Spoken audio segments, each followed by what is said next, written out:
Hi everyone, welcome to another episode of Rita's Book Club. On this episode, I'm telling you all about Mortal Follies by Alexis Hall.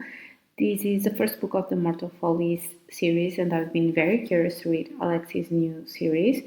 I love his books, and I was a fan of the Regency romances he previously wrote, so I wanted to read this one too. It's the year 1814, and life for a young lady of good breeding has many difficulties.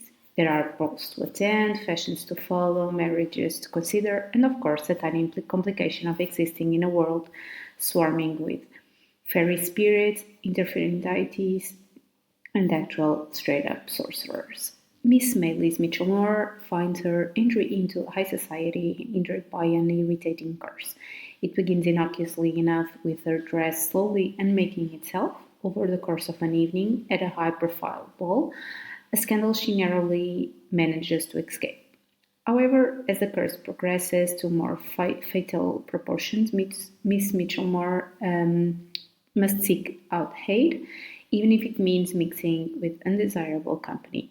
And there are a few less desirable than Lady Georgiana Landrake, a brooding, alluring young woman, sardonically nicknamed the Duke of Annandale, who may or may not have murdered her own father and brothers to inherit their fortune. If one is to believe the gossip, she might be some kind of malign enchantress. Then again, a malign enchantress might be exactly what Miss Mitchellmore needs. With the Duke's help, Miss Mitchellmore delves into a world of angry gods and vindictive magic, keen to unmask the perpetrator of these otherworldly attacks. But Miss Mitchellmore's reputation is not the only thing at risk in spending time with her new highlight. For the rumored witch has her own secrets that may prove dangerous to Miss Mitchellmore's heart, not to mention her life. Okay, so as I said, and most of you know, I'm a big fan of Alexis' books through the years. I read a few of his series and I was very curious to read this one since I'm a big fan of Regency romance with a slash of magic mixed into it. Also, I wanted to know how I would deal with sexuality in it since it was something normal in this universe, not totally acceptable, but still a big part of the story. And I gotta say, this wasn't my favorite book of his. I like a lot of things, by the way, but I felt like a few things could have been worked a little bit better. I was really liking the mystery of who was trying to hurt Miley's, and I was even liking how the curse was being used to develop a relationship with Georgiana. But then, out of nowhere, things were kind of resolved on the mystery part of it, and I was a bit confused with how quickly it was or where the story was going to take us next. Of course, the author brought a few more dramas along the book to keep the story going, but I felt a bit disconnected of it, honestly. Nevertheless, I really loved the magic side of it. I love the fairies and witches, and I love how the narrator was himself a magical creature, a pixie.